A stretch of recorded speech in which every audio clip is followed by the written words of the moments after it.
three filmmakers with nothing in common.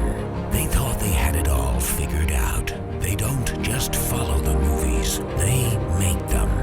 Alexander Pavlak, Mario Silvas, and Jamal Alexander are the makers on film.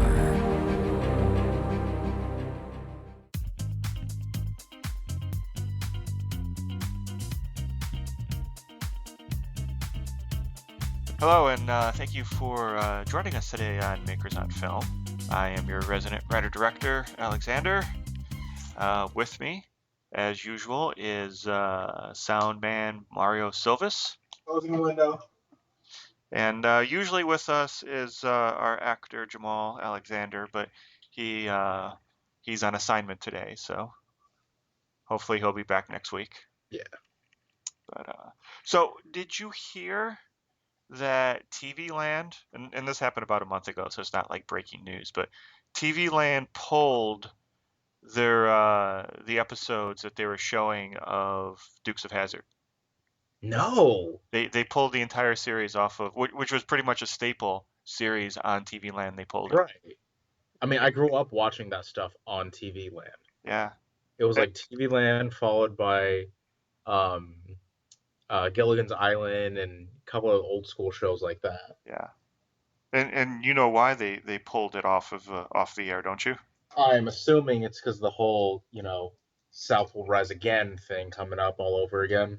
Yes, it's solely based on the fact that there was a rebel flag painted on the top of the General Lee. You've got to be fucking kidding. Which is interesting because I think the name of the car is actually more offensive than the flag. Yeah, exactly. But then again, if you don't really know history for the most part and you just hear General Lee, you're like, oh, okay, it was named after somebody. That's it. Most people just leave it at there. Yeah. But if you see something as symbolic as that flag, and that's what it basically is, it's a giant symbol of, cornbread and racism. Yeah. Then yeah, they're gonna go ahead and pull it from that. Well, the really funny thing to me is that, I've seen Dukes of Hazzard. I grew up watching that, first time around, and there is actually no racism in there. Surprisingly, since it is rural Georgia, it is, all white people. Yeah. There is no racism there. There's a little bit from the sheriff, but he's the sheriff. Yeah, but he's a sheriff, and he's supposed to be a little bit racist. Yeah. So like there's none of that there, but yet they have a TV show on TV Land called The Jeffersons. I don't know if you've ever seen that one. No, I haven't. With George Jefferson and Wheezy, and it's a spinoff. Oh, The Jeffersons. Yeah, I've seen it. Yeah, it's a spinoff of All in the Family. What's his face? Sherman got his own show, and if you ever watch this show, that show is full of racism. Oh, it's nothing but. I mean, that's where the laughs come from that show. Yeah, and it's mostly George Jefferson calling people honky and making fun of white people. Yeah. But that show stays on TV Land, but yet they pull the Dukes of Hazzard. And again, all it really comes down to is popularity, because when you see something as big as the flag, mm-hmm. I mean, every American citizen, actually, every person living in America, not even just American citizen, knows the difference between the American flag and something that I don't want to say represents racism, but is coupled with racism, which is the rebel flag. Yeah. And honestly, I think it's a really cool looking flag personally, but at the same time, it's what the flag actually represents that really messes with people. And so them getting rid of something like that, yes, it's way overboard. But at the same time, with this whole being way too politically correct nowadays, and it's not even being way too it's being politically correct, because anybody and everybody can and will sue. The smallest bit. There was this lady recently on Twitter. I want to say Twitter. This guy just said, oh, he's not a fan of being a part of her Twitter basis, or he's not even oh no, it was something to do with feminism. Honestly, I blocked it all out of my mind because it was the stupidest thing I've ever heard. But basically, he said, I don't agree with her. However, I respect her ability to say that. Right. Which, as a God given American, we all have that ability to do something like that. She ends up suing him, saying defamation and that he was insulting her. And this was only because he slightly disagreed with her. She ends up winning, I think it was like seven, or it's like $750,000 off of him because of this, because because the lawyers called it defamation. Right. And I'm like, it's starting to get so politically correct nowadays that you have to nitpick everything. Otherwise, you're just completely screwed nowadays. Yeah, it's a crazy world, man. That because I remember and this may be a horrible example, but I'm going to go with it. I remember when Jeffrey Dahmer was arrested, Right. and they started going through his apartment and finding people's heads in his refrigerator. And then they found that one head from an African American, and then everybody thought he was racially motivated, Yeah. which just seems so weird to me that out of everything that happened or everything that this guy did, that we would even care that it's racially motivated. It's still a horrible crime no matter who it was committed against. No, exactly. And that's all it is. The news, the media in general, they find that one thing and blow that out of proportion because that's what's going to get them ratings, in Hmm. all honesty. It sucks. I remember growing up, and I remember I remember my first newscast that I ever watched. I turned and I looked at my mom and I went, "Why is the entire news station so sad? Like it's all depressing shit." She goes, "That's what it always is." I'm like, "That's to me that was mind blowing at such a young age that everything that we're shown and we're fed is just sad, depressing stuff, Yeah. and it gets to you after a while. It's to the point that nowadays I don't even read the news, or I don't even watch the news anymore. All I do is I read about it. I subscribe to the New Yorker. I go to, um, yeah, for the most kind of CNN and my local news. But that's all I really do nowadays because everything you hear is, oh, um, this person offended this person, so they sued them and won so much money. Right. You're like, all right, I get it. Move on, move on. Like that's all we're hearing about nowadays. It's yeah. Oh my god, Hmm. I just found this video of 5 tiny puffy little kittens playing with a mini robot. It's You the and your cutest thing. it amazes me that you actually use the internet for kittens and porn. You hear Wait, that you hear that's the only thing that's on the internet, but you actually that's all you really use it for, isn't it? is is that not what the porn is made for? For kittens? Yeah. Or is that not what the internet was made for? Was For for it, yeah, but people actually use it for other things. You Oh no, literally don't get me wrong. No, like honestly, this is the only time where I get to sit down in front of my computer and actually just not really do anything. Oh, I'm glad you take the show so seriously, Mario. I do. I take this job very seriously. But every once in a while, when you and Jamal are talking about cars, I'm gonna surf the internet for a while and let you guys do it. And then 2 or 3 minutes later, I come back and I'll insult you guys briefly. And we appreciate your contribution. And I try. So speaking of cars, going back to the Dukes of Hazzard, did you know that the Dukes of Hazzard was actually inspired by a movie called The Moon Runners? which, Yes, I did know that. okay, for those of you playing along at home, Moonrunners is a movie like 1972, 73, something like that. It's two cousins. The last name is Hag. They live on their uncle's farm, who's named Uncle Jesse, and they run moonshine, which is basically the exact plot of Dukes of Hazzard. Yep. They drive a different car though. They drive a Plymouth Fury, and Was it a Fury? it was a Fury, Okay. and the Fury was called Traveler, and it's a specific name, and it's spelled specifically with one L. And the reason why that is because Moonrunner was actually based on a real person, Jerry Rushing, who was a moonshiner he was born in 30, so like back in the 50s. Yeah. So he had a Chrysler 300 that was named Traveler, and Traveler was the name of General Lee's horse. That's funny. So the Dukes of Hazzard, oddly enough, is based on an actual person who lived back in the 50s who ran moonshine. Hmm. And the only real connection besides the name of the car being somewhat related to General Lee is the fact that they kept it with a Chrysler product.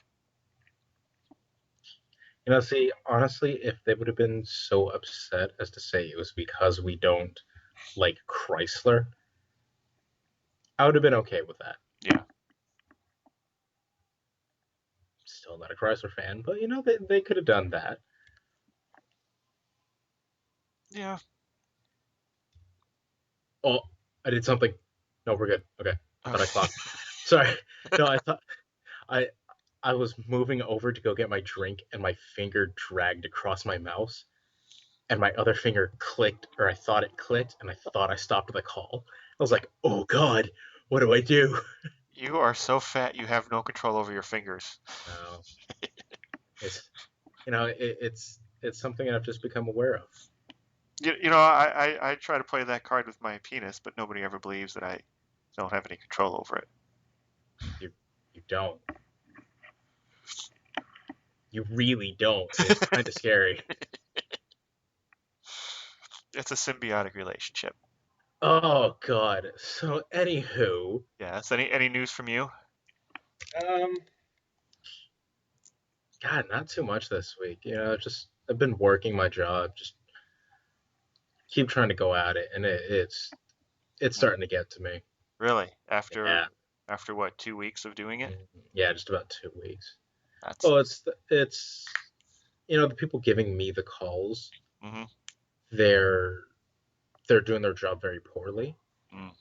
And so this entire week I was getting calls to go pick up food, 15, 20 miles away from my house, Right. but they're giving me the calls 10 minutes before it needs to be picked up. And There's no place you can go in that area that will take you 10 minutes to get there, unless yeah, you're going to your neighbor's house. exactly. Like unless I'm going down the street, I'm fucked. And so for this entire week, the boss has been calling me every freaking day. Because I go to work at 4-ish. Mm-hmm. Um, and then he'll call me at like 5:30 and be like, "Hey, you need to go do this, this, and this." I'm like, "Oh, okay. I will gladly get that done once I'm no longer in traffic." And so it's starting to get on. It's not so much the job, but the people that are Running it. yeah, they're not even running it, but the people that are giving me the calls. Right. They're starting to wear on me. But it's a good gig though. Yeah.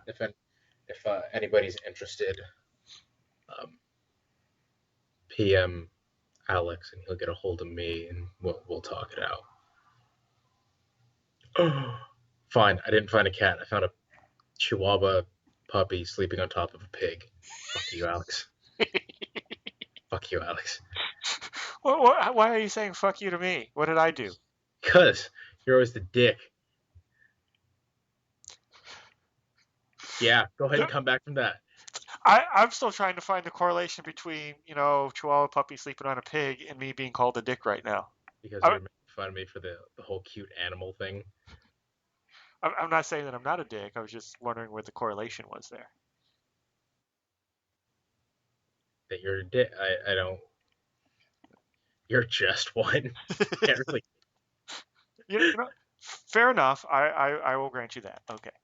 So what I'm going to suggest to you, since you're having issues with your job, I don't know how many hours you work or something, but maybe a little bit of a hobby. Did you ever think of that? I actually started up taking kickboxing this Oh, past week. I've been wanting to do that. I just haven't had the money to join a gym. Oh yeah. Honestly, the people I go with, they are. It's $7 a session. Oh, nice. But what I did is I ended up buying the like the month-long pass. Hmm. It was $25, but I get 7 sessions covered for that price. Nice. So it's a little bit better for me. I'm like, all right, cool. It gets me up. It gives me something to do. It works me out even more so as well.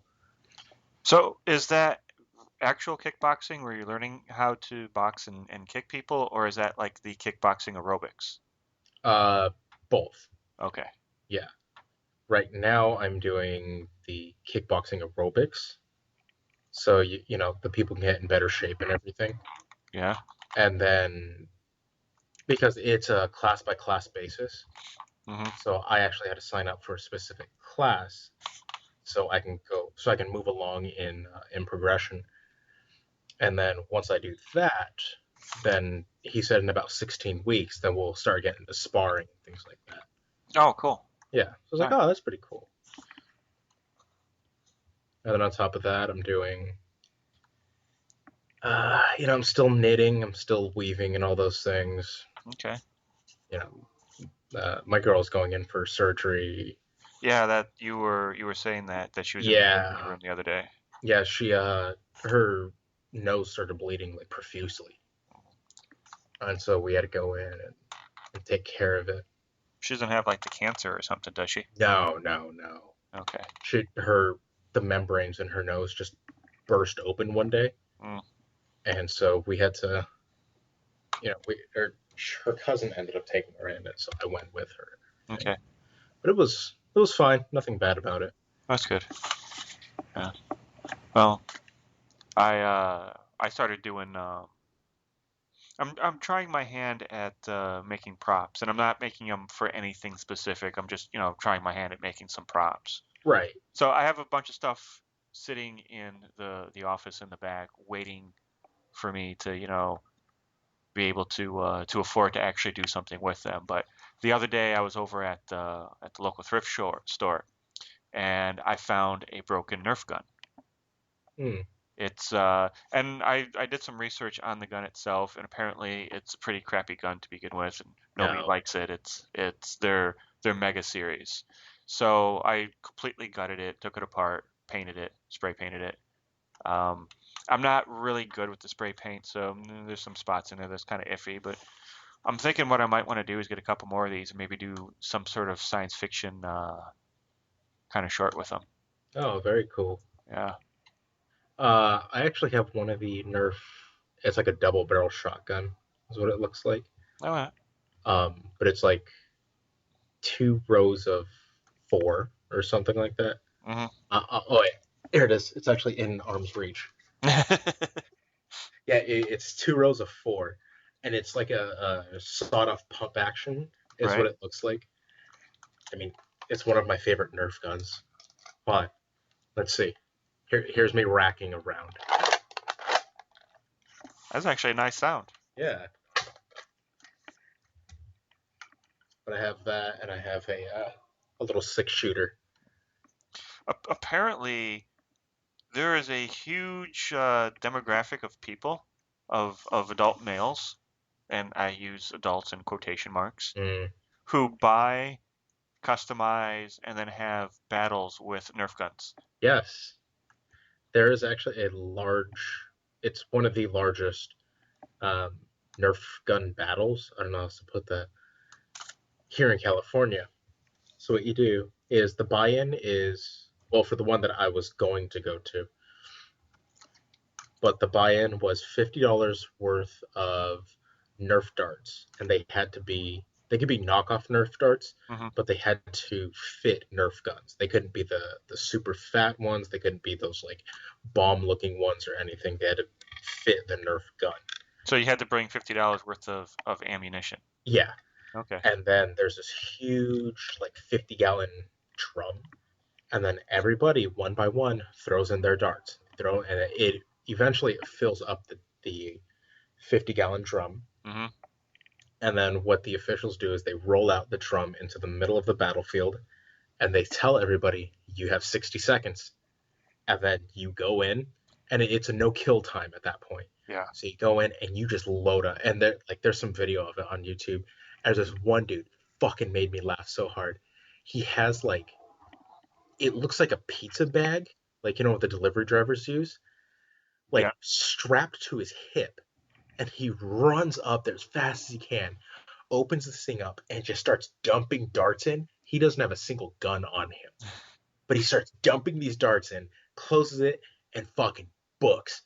And he took a good like maybe third of the entire 50-gallon drum and Nice. just booked it. I'm like, dude, that's actually really smart. He probably has a team, and he's gonna go feed everybody their ammo, and then they're gonna run protection from him. Like, that's a really fun idea. That's a really cool idea. Nice. But yeah, there's that one here, and then there's one in the Midwest because I was doing some research on them. I was like, that'd be really fun to do. It it sounds interesting. I mean, I would love to see something like that on YouTube or something. See what that's all about. I'm pretty sure you can check it out right now. Well, not right now, but I'll do it later. yeah. Oh, went too far in the internet. Nope, nope. I give up. Did you get to the end of the internet? No, I got to the disturbing part of the internet. I'm gonna stop interneting today. Did you Cause see a man, Did you see a penis? no, it's the worst. Uh, it's like dogs, but they're like in human form. So it's like an anthropomorphic dog, Like a and they're furry? yeah, that's the phrase, furry, and they're like the tits are like as big as. You ever see what's that show, Dog the Bounty Hunter? Yeah. His wife, how she had Yeah. those huge, yeah, like the dog has boobs that big and like this really big like black girl ass, and they're dancing around a pole. So I'm gonna go and X out of that and go ahead and just stop doing that. Ugh, I won't ever do that again. I apologize. I apologize, viewers or listeners. All right. So today, what were we in for, Alex? Before we do that, Oh, I'm going through TMZ online, and they have a little video here of the hottest weather girls ever. oh God, And I haven't looked at the video yet, but there was a time in my life, and I don't know if I'm proud of this or not, but I'll just say it anyway. no. Um, I was living up in Michigan, just outside of Ann Arbor, and I was working for a cable internet service there, and we got free cable. So I'm watching. I get up early to go to work, and I flipping through the channels, and I go through. I land on Telemundo, the uh, the Hispanic network, and the Mexican people have very hot girls, hot women doing the news, but there was this weather girl who was just amazingly hot, and she had the huge breasts and a tiny little waist and a big butt. And I don't know if she actually was like a meteorologist or if she was just a cute girl that they, told what to say in front of the map. But I don't even know what she said because I don't speak Spanish. But every morning I got up a little early just so I can catch. Seriously. Yeah, like 20 minutes earlier than I needed to be just so I can catch the weather report on the Telemundo. And I don't think it had anything to do with the area of the world that I lived in, but I didn't care. I was gonna say you weren't living anywhere near the Southwest, were you? No, but Mexican people in Michigan. Well, I mean, there's a lot of there's some Cubans up there. There's some Mexicans too. My best friend from high Well, school yeah, was Mexican, Mexicans are everywhere. but there's a lot of Cubans up there. So there's a lot of Spanish-speaking people up there. So yeah. I mean, they could have done a local morning show, or at least had a local weather girl doing the weather. I have no idea. Didn't understand a word she said. Did But did you actually have the volume on, or were you just watching? I was actually going to say that there were times that I didn't have the volume up. I just had the picture going, and I'd be fixing breakfast and. I figured. But yes, okay. So topic at hand. This show goes very quick and very smooth without Jamal around. Yeah, because he's the one that normally like argues with us over little things.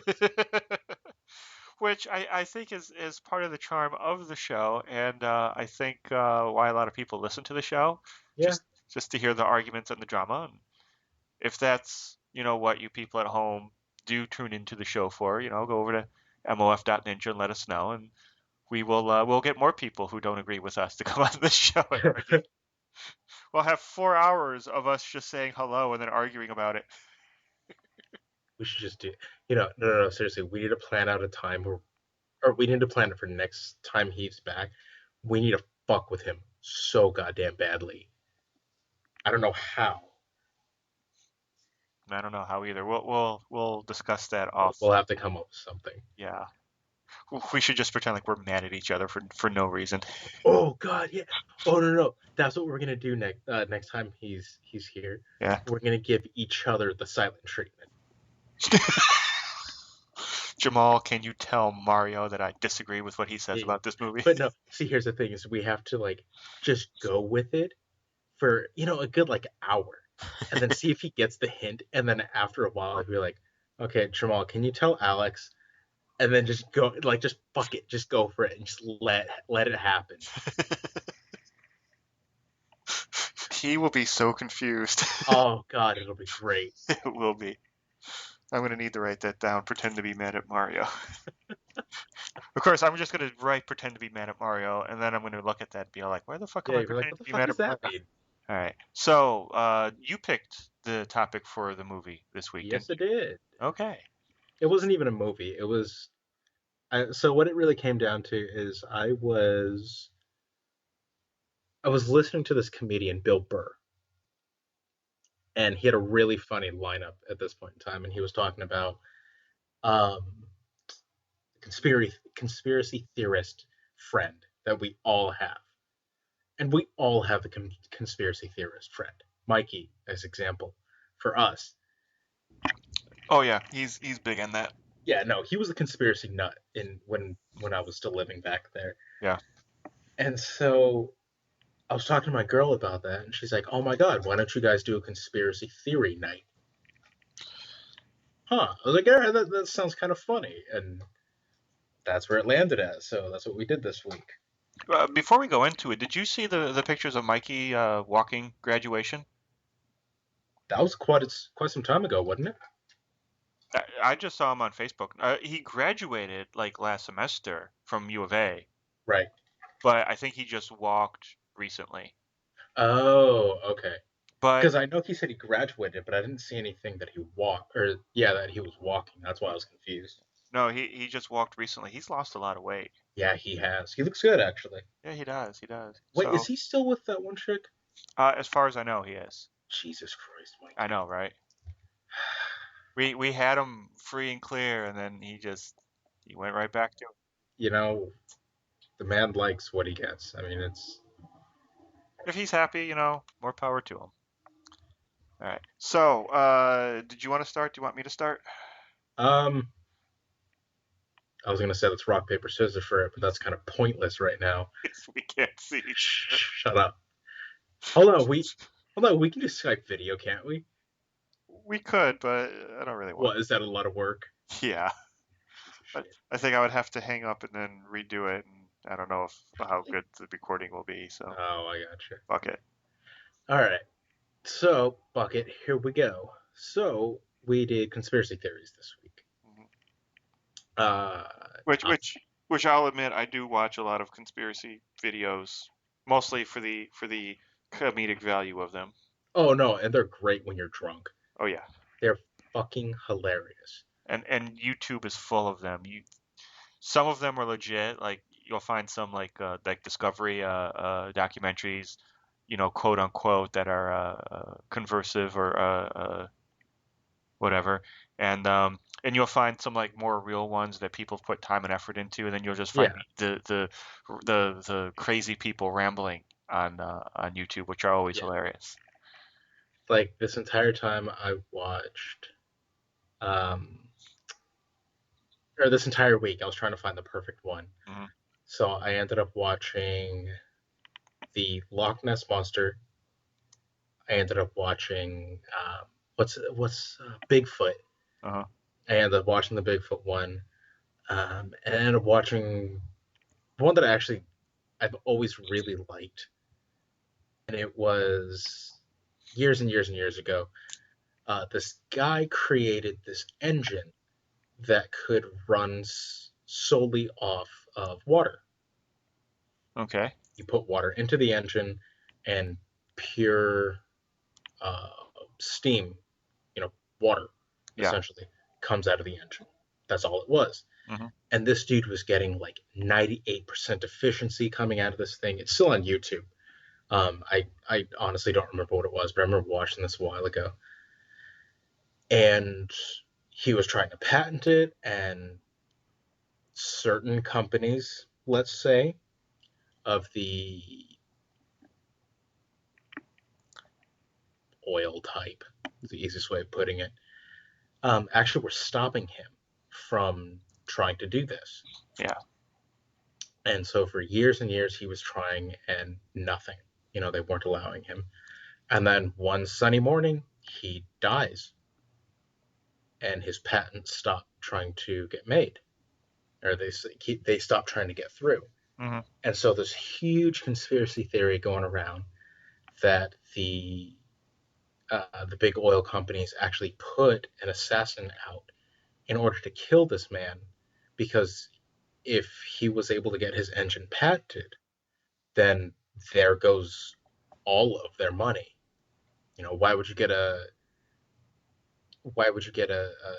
fucking 2012 Viper with, what are they, like a 6 liter engine, when you can get one that's the same thing but just runs off water? Yeah. Yes, it's going to cause water prices to go up, and I'm pretty sure they'd find a monopoly on that at the same time. However, it's a lot more economical, and it's a lot less harmful to the environment. And so, yeah, there's a huge theory going around that, someone killed him, or they killed him, and all these things. So it's actually a really fun one. I enjoy reading that one. Yeah. Well, I've heard stories very similar to this about other guys too. There was a guy back in the 50s who created an engine that it ran on gasoline, but it got like 100 miles to the gallon. Yeah. And the oil companies came, they bought the rights to the engine, and then never did anything with it, Mm-hmm. and made the guy sign a non-disclosure order. So Wow. yeah, there's plenty of stories like that where people, they create these engines and the oil companies try to buy them out, try to silence them, and I guess if they can't do either one of those two, they kill them because Yeah. that's screwing with your money. Yeah. Yep. So this week, what did you end up watching? So because like I said, I do watch a lot of conspiracy stuff, and I've seen like some of the bigger ones like Zeitgeist, I think that's what it's called, about Right. the 9/11 tragedy and Yep. some of the theories about how that was done by the government. Um, I don't know if I believe that one or not because I've seen other documentaries about buildings themselves well before 9/11 and well before stuff like that came out. about what the world would be like if humanity ever died off, and it would show like tens of years, hundreds of years, thousands of years into the future, and Yeah. what would happen to the civilization that we built. And some of the things that happen is that as buildings age and there's nobody, taking care of them, the glass starts breaking out, the pillars start to weaken, and they will actually collapse down upon themselves, and it will look like a a purposeful demolition. Some will lean over and topple, but we build buildings here that are actually well built.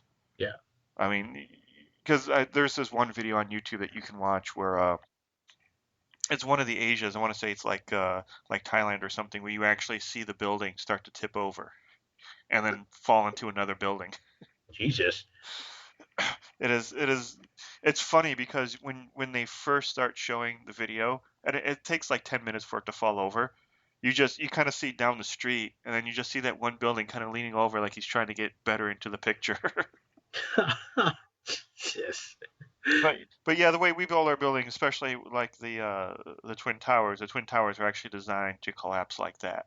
We're Right. designed to take a plane hit and stand and then collapse like that, Yeah. kind of like crumple zones in a car.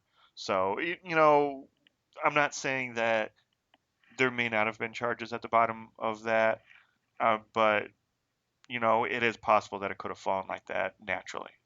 Yeah. But the movie that I went with, because we were flipping through YouTube and we saw the title, and I'm like, yeah, that's the one. Um,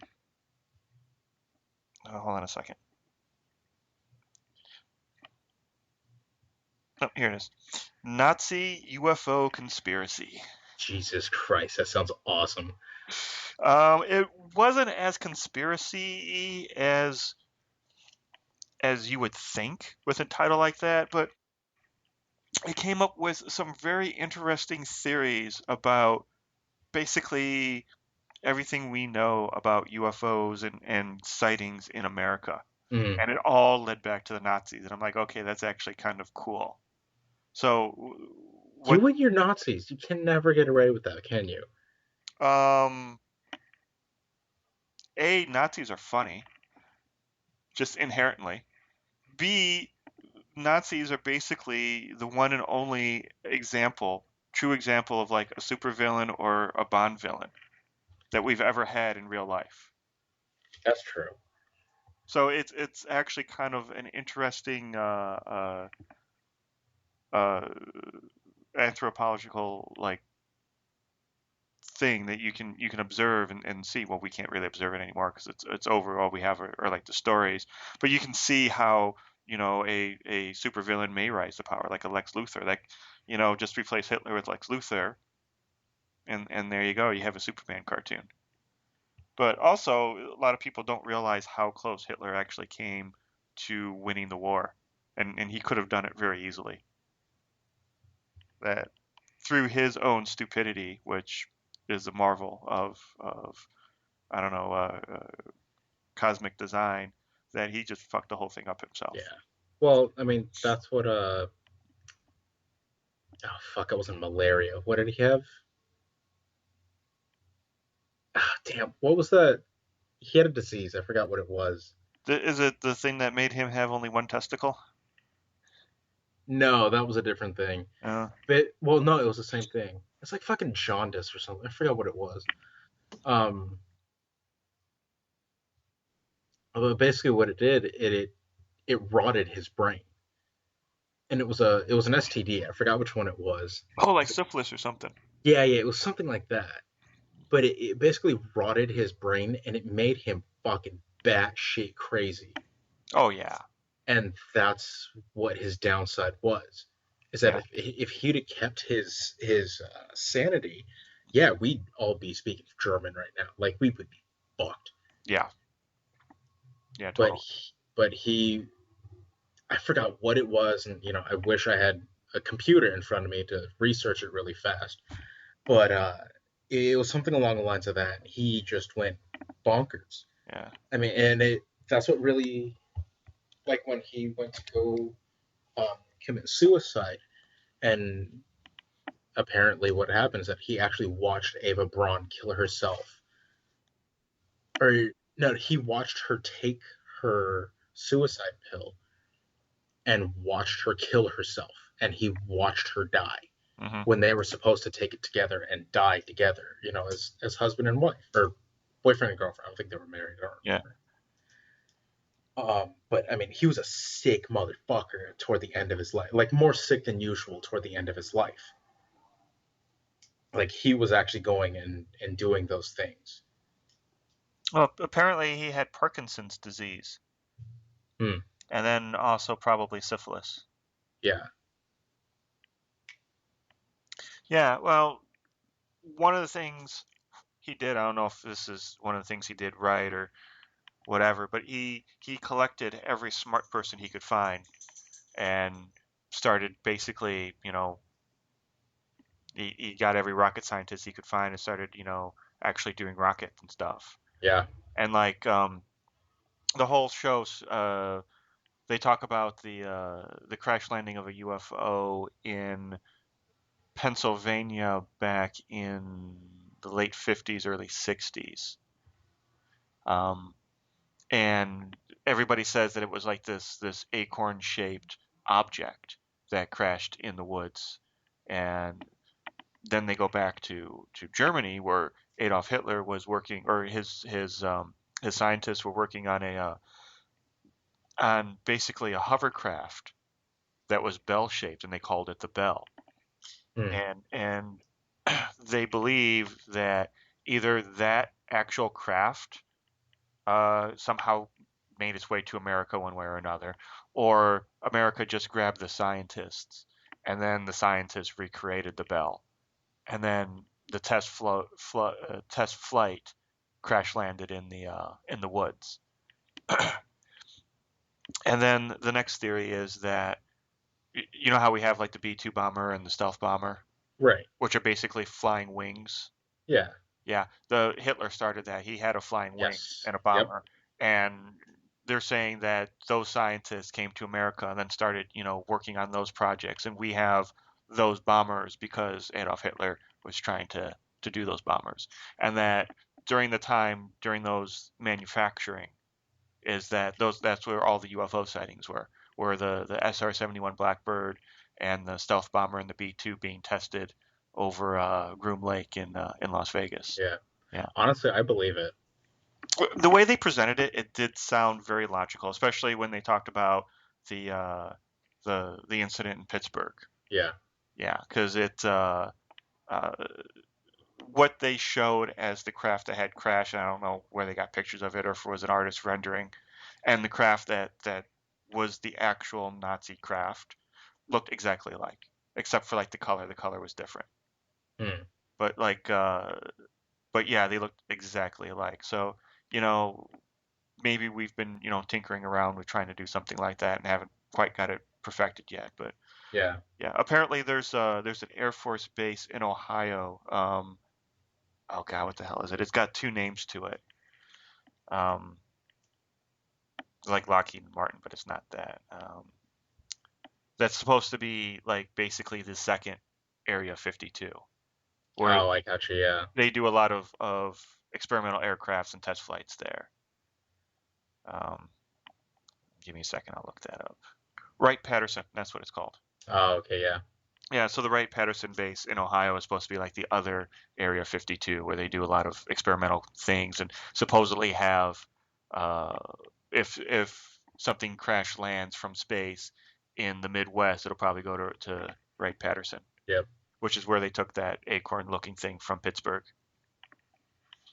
Where is Wright-Patterson? I'm from Ohio and I have no idea where Wright-Patterson is. The airfield.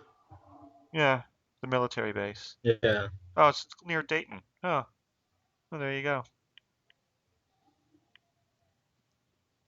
Well, if there's any UFO conspiracy theorists out there who want to go to the Midwest or are in the Midwest, go hang out at outside of Wright-Patterson with your binoculars. Yeah. See what happens, and Right? then And then go over to mof.ninja and let us know what you saw. or don't. Hey, you know what? If the government downloads our show, that counts towards our ratings. Yeah, we're gonna be talking about that as we're gonna talk about like Zeitgeist and shit like that.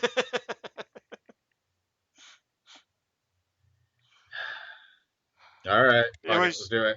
it was your idea to do conspiracy theories this week. Yeah, I know. Okay, so what good conspiracy theories did you uncover? Let's see. I actually watched Zeitgeist, which is funny that it made me laugh that you immediately said that was your first one. Yeah. Um, it was the first conspiracy theory that it was the first conspiracy movie that I ever watched. It was what 07, 08 Hmm. was the first time I saw it, and I living in the generation I did, I lived through 9/11, and my entire life I've been looking for answers. Not like I've been actively looking for answers, but I've been trying to figure out, what the fuck happened. Because at the same time, I was on YouTube and everybody's saying, jet fuel doesn't melt steel, and um, a whole bunch of little things like that. They're just going on and on and on and on. So I did some research on the temperature that steel beams need to be melted at, and how hot jet fuels burn, and what actually burns hot enough for that, and all these things. And eventually I found out that there was this thing called thermite. I'm not too sure if you know what that is. I do, but go ahead and explain it for Okay. those at home who might not. Thermite is it's a combination of essentially and if I remember correctly. Um, yeah, something like that. But is the main component in it. You know, kind of thing. Hmm. But what you do is you set that on fire, and it burns at like fucking crazy hot, which uh, I forget how hot thermite burns. It's like Hot. lava hot. Yeah. Yeah, I mean it can burn through just about anything Yeah. kind of heat. And so they're saying that there were trace amounts of 4,000 degrees. That's how hot it burns. Okay. And they're saying it is hot enough to actually burn through steel girders. And Oh yeah, it'll melt an engine block in a minute. yeah, no, I mean you can. And the scary part is once you set off thermite, there is no way to turn off thermite. No, there's not. You just have to let it burn. Um, it's ferric oxide. That's what, which is Yeah. um, But the best part about that too is that if you're not careful, just friction can set it off. yeah. No, this stuff is, Highly volatile. yeah, it's volatile, and it's incredibly dangerous. I mean, you only need it for certain cases, and being pyrotechnics and stuff like that. But it's very specific that you would ever need to use thermite. And this goes along with their trace amounts that were supposedly found at the um, the Twin Towers site, and just little things like that that were just building up. And that if you watch the original footage over again, that you can see small explosions going off in the building, and you can see like windows blowing out. But honestly, I chalked it up to the design of the building, because it was, as Alex was saying, it was meant to, take a plane in the face and fall straight down, exactly how it did, level by level by level, because it's the middle of fucking New York. Yeah. If this thing toppled, I mean, It'd be a domino effect. it would be, and more people than it should have would have died just Mm. outright. So there's that going around. There was I saw a YouTube video not too long ago uh about it was a pilot, a guy who had like 30 years of commercial flight under his belt, retired commercial airliner pilot, who was talking about 9/11 and the planes and everything. And he was saying that people who were trained on Cessnas and small single engine planes could not have done the maneuvers in the sky that they had to do to ram those planes into the buildings. Mm. That he thinks that they were professional pilots at the helm of those planes. But what bothers me about that is that that maybe those guys who did it, the terrorists, quote unquote terrorists, whoever they were, maybe they had a professional pilot come in and do that. But if he's suggesting that it was an American pilot and this was a government conspiracy, my question is, where do you find the guy crazy and suicidal enough, Yeah. and then find three other of his friends to go and do that? Yeah. So, it's all well and good to say that, nobody could have done that except for an expert. But then again, a guy who has just enough knowledge to keep the plane in the air, who's suicidal and has a mission, he probably has enough motivation to get it done. Exactly. He had one job. That was to take the plane from point A to Tower B. That was it. Or Tower A, whatever. Yeah, and he did that. Yeah. And they did it successfully. Hmm. I hate to say it, but I mean, it happened. Yeah. See, the one that bothers me more than anything they say about the Twin Towers is the stuff they say about the Pentagon, Oh, yeah. where they have a hole that doesn't look like it was made by a plane, and also there's no plane. Yep. And you see the footage when it happened live. You see the footage, and you don't think of that. You just see the hole and you see the devastation. You think, oh my God. And then later on, somebody points out that there's no plane, and you're like, yeah, how did that happen? Mm-hmm. Well, what they were saying was it was debris from the third flight or the third plane Did that they as did they shoot as it it was down going then? down. Huh? No, no, no. So the third plane, the one that crash landed in the middle of the field, Oh, okay, um, it was taken over by the by the passenger. passengers, Yeah. right? And they're saying somehow, honestly, I don't even know, um, but the something was jettisoned or maybe an engine gave out. I don't know, but Well, they're saying it's debris from that plane that caused the hole in the Pentagon. they were putting that plane under some stress. They at one point had it upside down, so who knows? But it seems to me that if something fell off in Washington D.C., it may not have made it to a field in Pittsburgh. Yeah.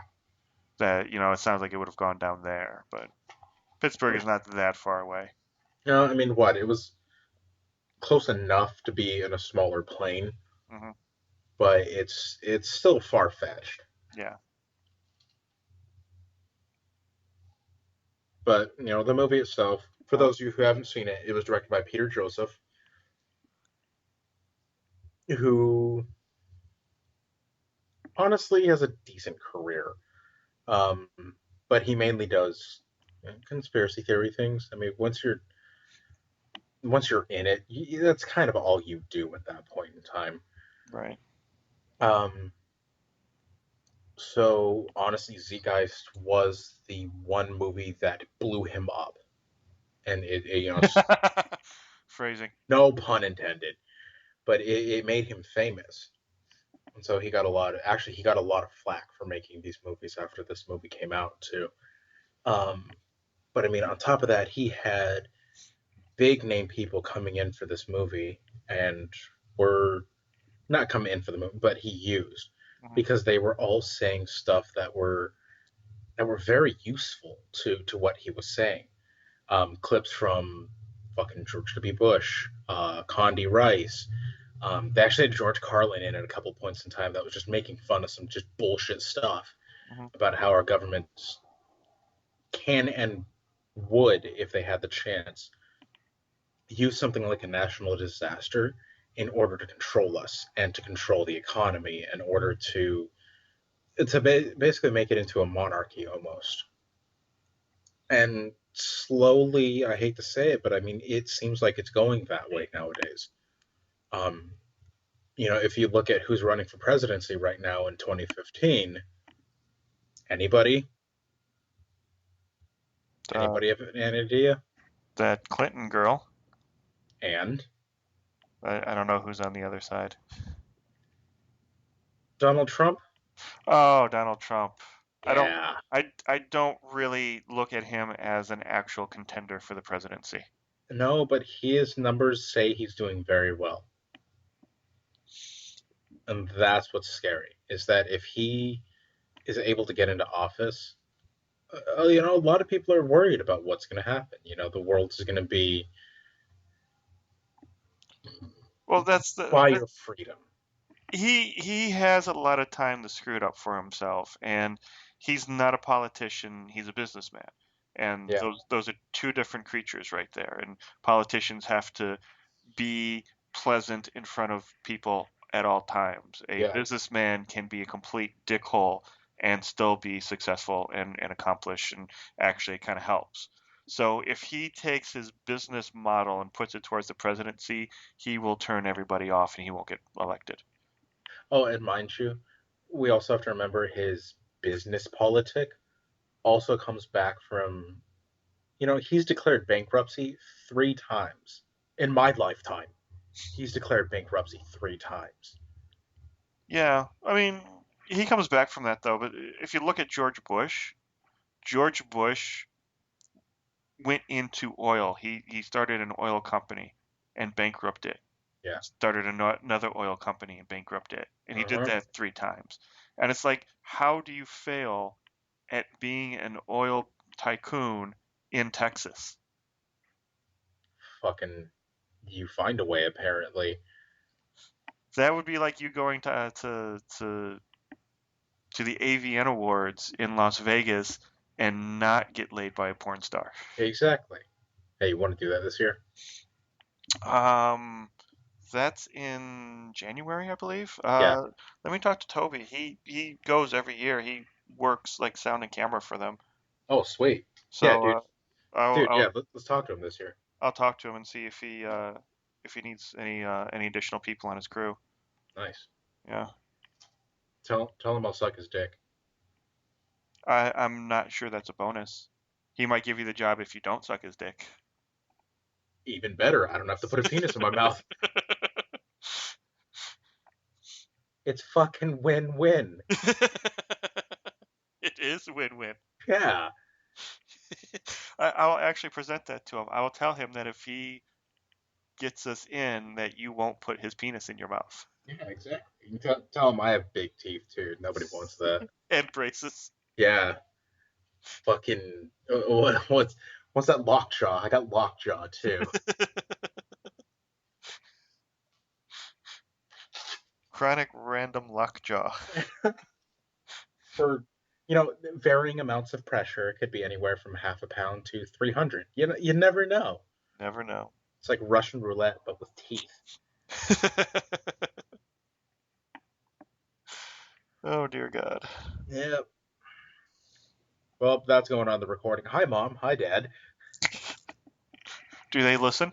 God, no. Do they even know? God, no. Because I know my mom has heard at least one of these, and Really? I'm pretty sure she probably only heard one of these. It just stopped at that, didn't it? I would not be a bit surprised. She does not much care for swearing, especially when it comes from her children. Mm, And yeah. yeah. Gotcha. Anyway, Yep. so Um, anything else from Zeitgeist you want to hit on? I mean, it honestly, after a while, this is the third time I've watched it in my lifetime. It was starting to make some crazy sense. It See, that's the thing about like a lot of documentaries, especially the conspiracy ones. They do a really good job putting things together, especially ones like this. They do a really good job of putting their information together and presenting it very well, and they get that really nice announcer voice who probably doesn't believe any of it, but makes you believe what he's saying. Right. And while you're watching it, you're like, yeah, that totally could happen. And we could probably do that if we actually had some money and put it together, we could probably do a mockumentary of something completely insane. And for a while, we could probably have people kind of be all like, yeah, yeah, that makes sense. Yeah. Until the end credits. And they're like, oh, wait a minute. That's bullshit. Holy shit. What? You know, you can buy a flamethrower online. Yeah, they're not illegal. Yeah, I just found it out right now. And dude, they're only $1,600. Yeah, the device itself is cheap and easy to get. It's the fuel for it. Because you can't just throw gasoline into it. It well, it doesn't need to be napalm, but it helps. Yeah. But yeah, you can really make your own. Oh, hold up. It's a new one. It says the X-15 can use any commonly available liquid fire. Liquid fuel, I'm sorry. Liquid fuel. For best results without napalm, a 90% diesel and 10% gasoline mixture is recommended. That's interesting. Dude, you want to go halvesies on a flamethrower? Maybe. Well, you're moving out to, fucking tree land soon. Maybe not. We still haven't fully decided, but Oh, I got you. I would totally buy a flamethrower, and I would be using that, if I stay here in Arizona, that's what I'd be using to landscape. Well, yeah. I mean, you're not a crazy person. But that's actually pretty interesting, because if you know about diesel, it actually is harder to light on fire, but once you do, it actually burns hotter than regular gasoline. Yeah. So the gasoline's got to be pretty much the initial combustible. Yeah. The gas is the initial, or is the spark, and the diesel is just the flame. Yeah, basically. Yeah. That's actually pretty cool that works. Yeah. Because that's the thing about airplane fuel, that it's even harder to light on fire than diesel, but it burns even hotter than diesel. Ah, you've got a point. Uh, Yes. Going back to the whole Zeitgeist thing. Mm-hmm. So yeah, I mean, and as far as like they say about it's so hot for steel to melt, are they talking about like an actual pool of molten steel, or are they just talking about it being malleable enough to bend and They're saying, according to what was seen and what has been recorded, hmm that it cut through the steel girders, through the blocks, like basically like a hot knife through butter, okay, is what they're saying. So there was like a definitive line okay, that it cut, okay. which I highly doubt would happen. Well, I mean, you crash a plane into a building, there's going to be some severing of girders. Oh, definitely. And it's honestly, it's going to happen, and it's meant to happen. Those hmm things are load bearing up until a point. Yeah. Well, that's why you have a bunch of them. They're like a bed of nails. You can lay on one nail and it'll go right through you because all your pressure's on one nail. Mm-hmm. All your body weight's on one nail. But if you lay on a bed of nails, that gets spread over, whatever the surface area is. Yeah, So, it's not holding as much weight. So a girder could probably hold, like tens of thousands of pounds, but you put three of them next to each other, it doesn't have to do as much work. You take those two away, now all of a sudden this one's holding up everything. Yeah, how long until that gives way? yeah, yep. That's exactly it is. Yeah. But I have this piece of plastic for my job driving Arizona in August 1st. As of August 1st, Arizona has this new ordinance or law, whatever it is, that you have to have, that if you drive for any kind of taxi service or car service, you have to have some sort of identification mark on your car. And the nice thing about where I work, what I work for, um, you don't, it's an unmarked car. So you're not driving around in a taxi, it's more like a car service. Right. But we have to have some sort of marking. So they gave us a sticker to put in the window. And I don't want a sticker in my window full time because there's still some bad blood between and taxi, so I don't want anybody to just be all like, "Oh, look, car," and then smash my window or whatever. Mm-hmm. So I put it on this little piece of plastic, and I just so happen to have a piece of plastic that suits my needs perfectly, because our neighbor bought Rachel bought a GoPro, and it was hooked up Oh, cool. to a little piece of plastic. So I use that and I put that in the window. Well, it gets so hot here in my car in Arizona that the plastic becomes malleable. And I put it up in my visor, and just the corner of it was sticking out. And then when I pulled it out to use it the next day, the corner was bent around. No fucking way. Yes. And it won't, it's not hot enough to turn the piece of plastic into a puddle, but it's hot enough that you know, that you can shape it. Right. And it'll also burn your hand too. I found that out the hard way. Found that one out, didn't you? Yeah. So a lot of times I leave it in the car, but I'll leave it on the dashboard so it's nice and flat, Mm. until I start working, or I'll bring it in with me at night. But yeah, I can't just leave it in the car someplace because it won't be useful the next day. Funny. Oh, my one advice for driving around in Arizona, Mhm. um, get gloves. Driving gloves. Mm-hmm. That's Okay. what I did when I was driving around. I bought a pair of. I wanted to get a good pair of gloves anyway. Mhm. Um, but I got deerskin gloves, Mm. and they were either in my bag, or what I would do is I throw them in my.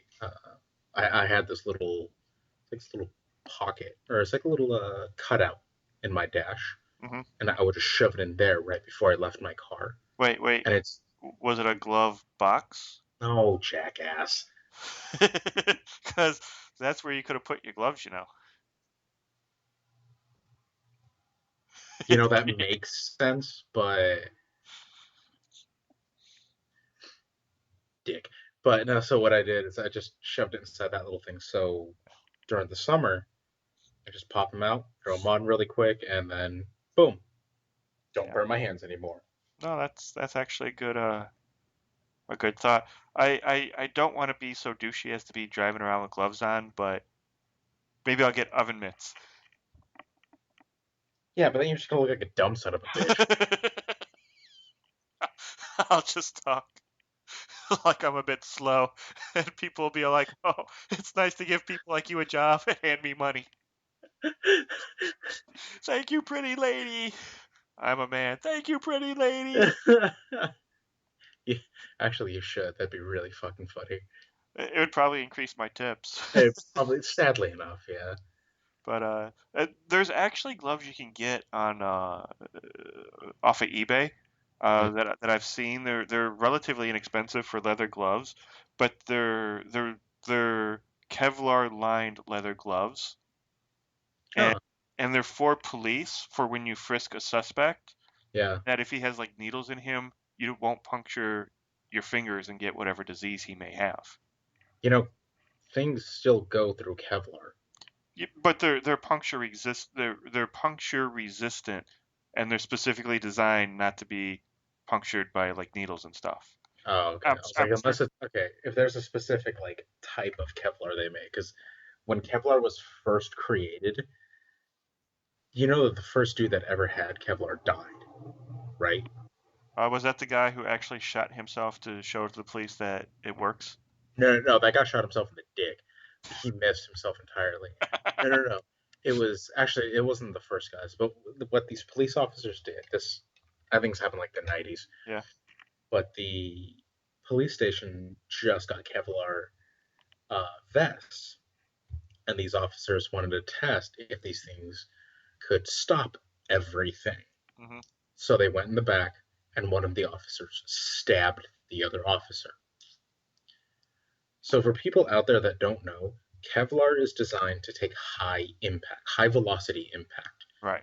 So what it does is when a bullet hits the Kevlar, it disperses it. Yeah. And because the material is so strong, it actually holds back the bullet on top of, the other platings that they have as well. Because it's layer upon layer upon layer. I mean, it's like 50 different fucking layers of Kevlar. And so once it initially hits that, what it does is it's so initially strong that what it does when it hits it, it'll actually disperse the energy. You still feel the fucking bullet hitting you, Oh yeah. but it disperses the bullet from going into you, and it stops it, essentially. Hmm. Well, it does stop it, is what it is. But a knife's not like that. A knife has a definitive point, and it can cut through material. It's also not going at supersonic speeds. Exactly. So, So somebody was an idiot to be all like, sure, I'll let you stab me. yeah. So these two officers stabbed one another. So don't go stabbing people, Alex. See, that's why officers have switched over to just, delivering savage beatings. It's true. And just shooting before anything else happens. Yeah, because, knives, they're dangerous. Uh-huh. Yeah. I'm gonna as we were saying this, I was playing with my butterfly knife.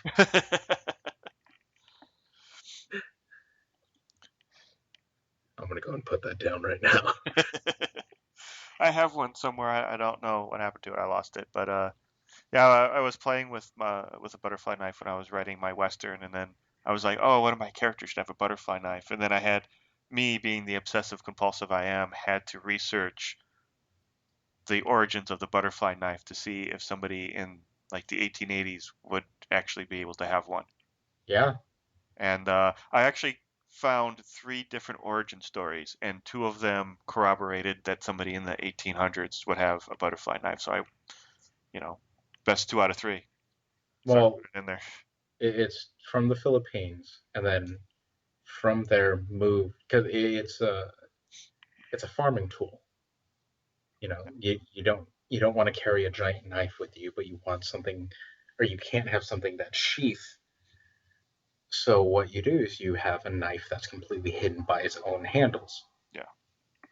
Take it out, you cut what you need to, you pop it right back in, you throw it in your pocket, you move on. No big deal. And then it was popularized by the Japanese for being like a gangster's weapon. Much like the stiletto is for the gangsters of Mafia. yeah, mafia. I'm sorry. And from there, it moved to China, and that's where a lot of people, the Chinese actually thought it was an art form, Hmm. and they tried to make it into its own martial art. Failed miserably because it's the hand job of of weapons because it's flash, and that's what it mainly is. It's Yeah. it's a lot of flash, and unless you know what you're doing, you can hurt yourself very badly. I mean, you can hurt yourself very badly with most weapons, but this more so because if you catch the handle wrong, there go your fingers. Yeah. Easiest way to put it. And people have played with a butterfly knife. I mean, it's very. I've cut my legs and my feet, and just dropping the thing. Oh, Hmm. there goes my toe. I've done that so many times. Yeah. And so it was popularized by the Chinese, and then in the 80s and 90s, or specifically the 70s. I'm sorry, the 70s and 80s, it blew the fuck up because that's when all the Asian movies were coming over to America, and everybody saw these really cool people twirling around a knife, and they had no idea what was going on. The next thing you know, the dude's robbing somebody. Hmm. So so on and so on and so on. Yeah. No, Yeah. Two out of the three stories I heard corroborated that. The one of them, though, said it started in France, and then the French just had the the what is it, Taiwan? Did you say it started? it started in the Philippines. Philippines. The French had the Philippines actually make the knife and then ship it back to France because supposedly they were really good knife makers at the time. God, no, no. Filipino, uh, actual handmade Filipino butterfly knives are the weakest things in the world. Really? Yeah, because they're made out of brass. Mm. And brass, as we know, is a very soft metal. They're brass pins, they're brass handles. Some of them are completely brass handles, because it's a readily available metal, and it's very workable. So you don't have to get it as hot as steel, which jet beams cannot cut through. Um, I guess that's why we don't make a lot of buildings out of brass. yeah, exactly. Maybe in France they do because they haven't learned their lesson. But what they do is they make it out of brass because it's, again, very readily available, and it's also very easy to work with. And then the steel that they use is just scrap steel. Oh, Mm. look, the car broke down. All right, let's take one of the shocks out of it. We'll you know forge that into a blade, use that, and then slap it together. Boom. All right, you got a working knife. Go to work. Like, these things, they work. Don't get me wrong, but they're Yeah. very weak considering compared to modern day butterfly knives. Right. I mean, the one that I have, like that I'm holding in my hands right now, is stainless steel handles, stainless steel spacers, stainless steel washers. I wish it was brass washers, but and the blade steel in it is surgical blade steel. Oh, nice. I mean, it's a really good butterfly knife. And then the other one that I have across from me, butterfly knives are my personal favorite knife anyway. But it's made out of titanium and a really good, strong steel as well. It's really pretty. I want to get But it, one that looks kind of old, like, bone handle and all that. yeah, But you were about to say? but no, I mean that's about it. So I mean, no, the origin of butterfly knives and ballad songs is what they're actually called, Yeah. is from the Philippines. Have you ever seen the videos on YouTube on how to make a pair of pruning shears into a knife, into a fighting knife? No. Yeah, it's like the old style shears that have like the huge wood handles on them, and the long blades. Yeah, yeah. Yeah, you kind of have to. I have a couple of them. You kind of have to like forge them a little bit to get them flat, which I don't have the resources to do at this time. Right. But I found like videos that you can make like a real cheap forge, and all I would need would be like a metal vise that I can use as an anvil, and then flatten them out, and then you polish them up basically, and either put a PVC handle on it, or wrap it in paratrooper cord, Son of a bitch. All right. and I and they just found it.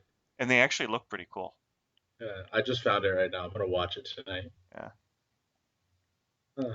that's one of those projects that's sitting in the back room that I haven't been able Yeah. to complete yet. And it's cool because you get like a pair of dueling knives. There are two of them, so Yeah. Oh, it's kind of cool. yeah, Oh, and they're like the old school shears too. yeah, exactly. Yeah. Yeah, Huh. I want to get that. Then I want to get like I want to do that. I want to get like a little etching thing, and do some etchings on them. I thought that would be Oh fun. yeah. That'd be cool. Yeah, All right. So anywho, so yeah. what movie did you watch? Well, I told you I watched that Nazi UFO conspiracy. Right, right. And you got anything on that one? Um, it's when I saw it, I like, okay, cool title, and then I started watching it, and it played out like it probably played on Discovery or something. It was only like 45 minutes long. Mm, So it's like you see the title and you think, oh, okay, we're gonna see some some Iron Skies kind of stuff going on, and it turned out that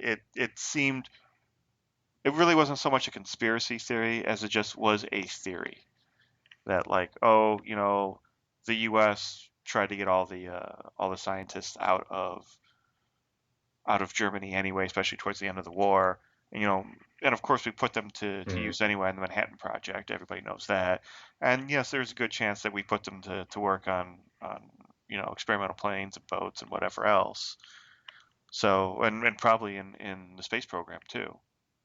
I mean, Hitler was working on the V2 rocket, yeah, and there is a chance that, had the V2 rocket been successful, he might have started his own space program. He was probably dumb and crazy enough to think that would be a thing back in that time. probably.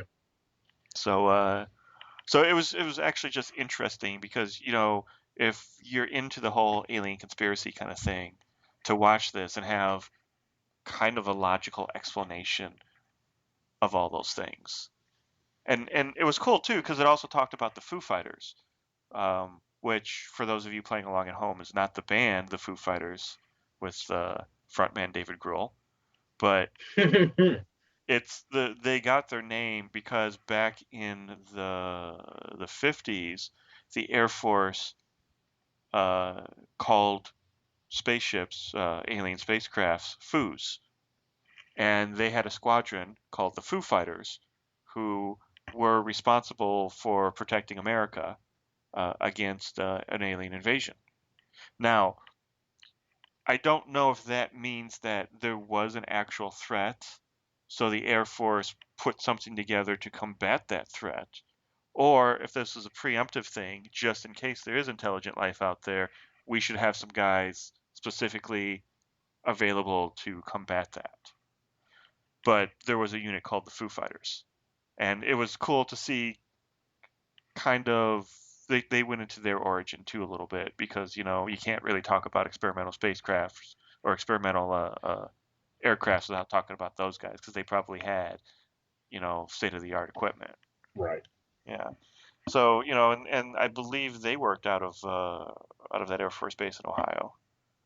Um,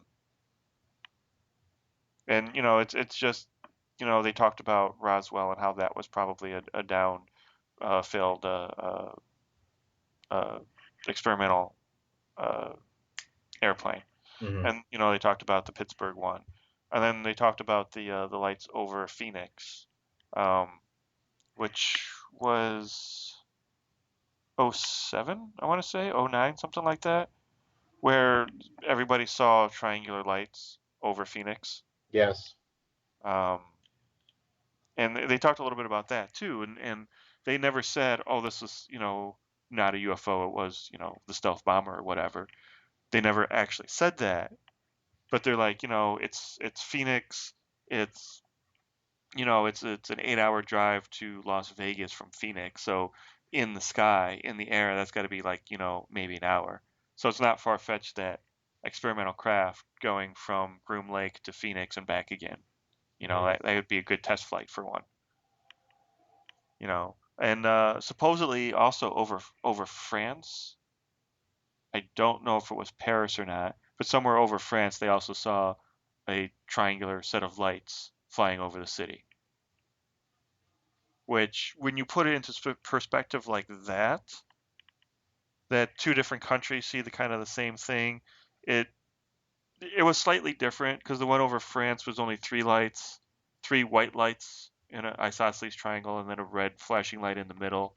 Whereas the one over Phoenix was five lights in kind of a V pattern, and then nothing in the middle. So it's slightly different, but you know, could be a variation on the theme. Could be like two different Chevys, or the Camaro and the Firebird. How those are basically the same cars, they just have different bodies on them. Yeah. So this could be an alien spacecraft, and it could be two different versions or two different models of the same make. Or Hmm. yeah. Yeah. So Yeah. yeah, so like, they say stuff like that and you think, okay, maybe it's a spacecraft. And then they go back to like, also there were some, German scientists who stayed in Europe and in France, and like, oh, okay. So they just split up a team, basically, of guys, and then they both worked on their V-shaped machine in their various countries. So it was very interesting to see them give alternate explanations for what everybody believes to be a more common phenomenon of alien, Hmm. or not abductions, but Yeah. Yeah. yeah. Oh, that's right. Do you know the names of the first recorded alien abduction people? No. The people who were first abducted by aliens, who recorded their account? Betty and Barney were their first names. I forget the last name. Rubble. No, it wasn't Rubble. But it was two people, two farmers out in wherever, Midwest, driving home. Looked at their watch. It was midnight. Looked back at their watch. 5 seconds later, it was 2 a.m. they lost 2 hours of their lives. Their clothes were on backwards. The last thing they remember was seeing was a light in the sky coming at them. Huh. And Heather actually talked to their niece, cousin, niece, their niece, who has the tapes that they made, uh, um, explaining their account of what happened and doing their hypnoregression and whatnot. So their the niece has all those tapes, and I think she wrote a book about the experience that her aunt and uncle had, and Heather has actually talked to her about the whole thing. Crazy. Yeah. So yeah, I mean, like, there are recorded sightings and recorded events. Close encounters of the first, second, third, fourth, and now fifth kind. People are saying they're trying to classify a new one of the fifth kind. The fifth kind. Yeah, the first kind is you see it. The second kind is you run across like an artifact, like alien technology or whatever.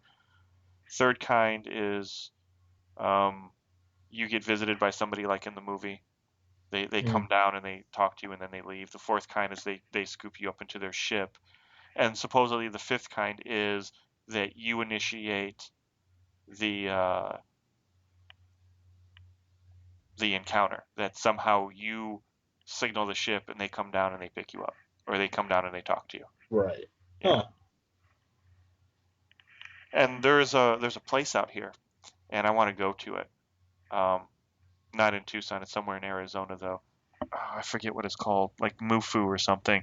It's the guys who have officially take on the responsibility of investigating UFO sightings. And you can go through a class to become a UFO investigator. Crazy.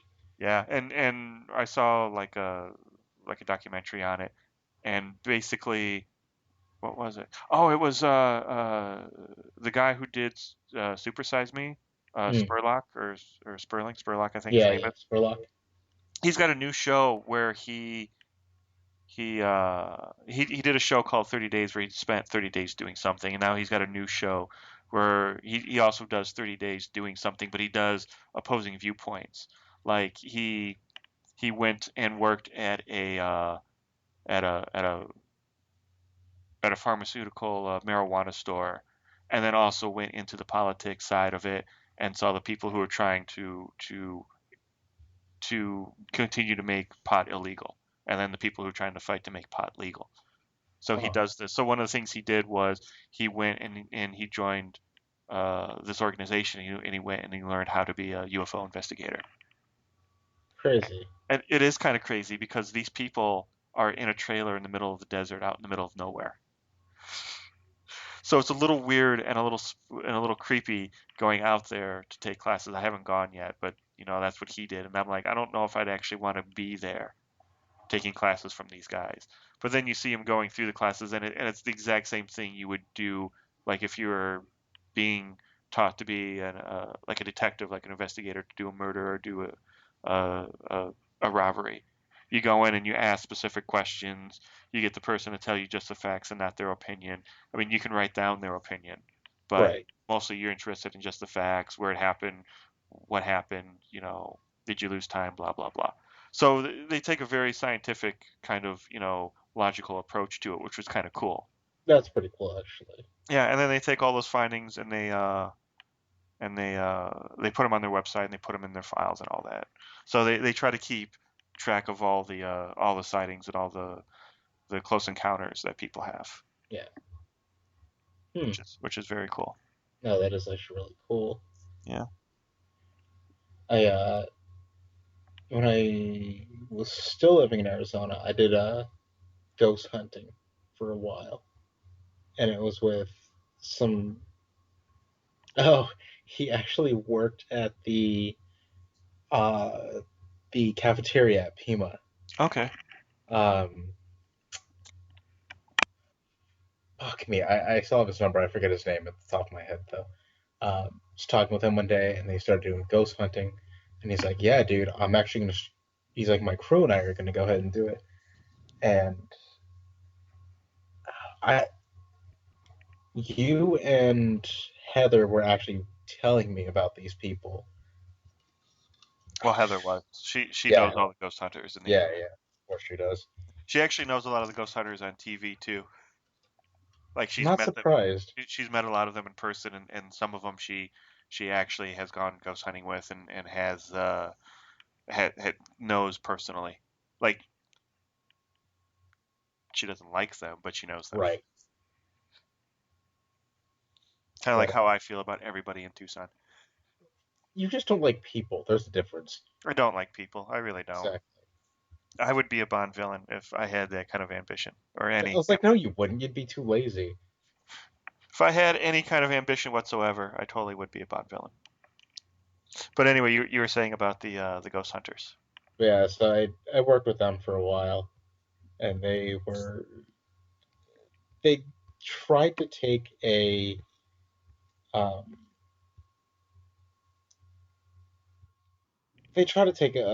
an approach to it like like a scientist would. Hmm. Couldn't do it, and it's not the fact that they couldn't; it's just that they didn't know how to do it properly. And I think that it's because they didn't have anyone to base their stuff off of. Yeah, It was really it was interesting to see them yeah. to Well, see them work. it's like there's a lot of ghost hunter shows out there now, Yeah. and a lot of people out there who believe themselves to be ghost hunters. But it's like I watch these shows, and some of them are just people who really want to see ghosts. And when you want to see ghosts that badly, you will see ghosts wherever you go. Yep. It's like you need those guys in there that are skeptics Yeah. who will be all like, you might freak them out at the time, but then they'll start, coming up with more logical things. Because Hmm. like there was this one show called Ghost Lab, and it was these four guys, and they all looked exactly alike. They were all fat, bald, with goatees, looked exactly like. They weren't brothers, they weren't cousins, but they looked exactly alike. And it was really weird because one of them was black, and he looked exactly like the other three. That's fucking funny. And they had a woman, and she was kind of cute. I kind of wanted to see, a fat, bald woman with a goatee on the No, of show. course. But everywhere they went, they swore up and down that they found ghosts. And their EVPs, I forget what the initials stand for, but it's when you ask questions and then you record the ambient noise and then you go back into the lab and Right. you crank up the volume and you try to see if there's anything there. And they always believe that they heard something. And a lot of times you will hear something and somebody will say, "Oh, this is what you're hearing," and the next time you hear it, you will hear that thing, like Right. like the end of Aqua Teen Hunger Force. The end theme song has a sample of Master Shake saying something, and for the longest time I didn't know what it was, but it sounded to me like he was saying the catfish are jumping, which is a phrase that's mostly used like kind of down south. It refers to the fact that they're biting, that you can go down there and you can catch a lot of fish at whatever fishing hole you go to. Makes sense. Yeah. So this is what I think he's saying. Logically, I know this is not what he's saying because why would he say that? But this is what it sounds like. And the ex-wife is like, that's not what he's saying. And I'm like, sure it is. And after a while, she's like, kind of sounds like that, but that doesn't make any sense. Well, eventually we watch the actual first episode of Aqua Teen Hunger Force, and he says dancing is forbidden. And Right. now since then, I hear dancing is forbidden. I no longer hear catfish are jumping. But it's like, sometimes somebody plants something into your mind, and you go with it. But on bring it back around to Ghost Lab, I never heard what they thought they heard in the EVPs. Like they say, "Oh, this is what it sounds like," and they would play it again, and they would even have the subtitles on there. And I'm like, "No, I don't hear it. You Yeah. guys so badly want to hear this."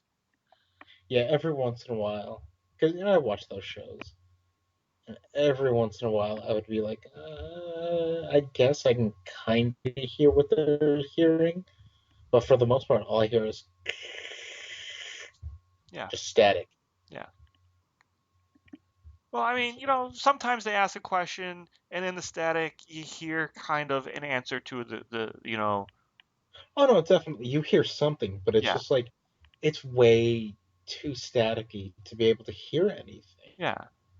And of course, me being me, I'm like, oh, it's because they're using fucking zooms. That's why. You know, because I'm like the noise floor level on those things are way too fucking loud. I was like, they need something good, and of course, that's all I'm thinking. hmm Well, you see, I'm thinking that, none of them have ever lost their glasses and been completely blind. That none of them have had a full-on conversation with a dog or eaten the entire contents of a buffet. So really, what kind of ghost hunters are they? Exactly. And their vans suck too. So I don't know. The van was kind of cool looking. I don't know. Most of their vans suck. Well, They're no mystery machines, I'll tell you that. that's true. Oh, dude, I want a mystery machine.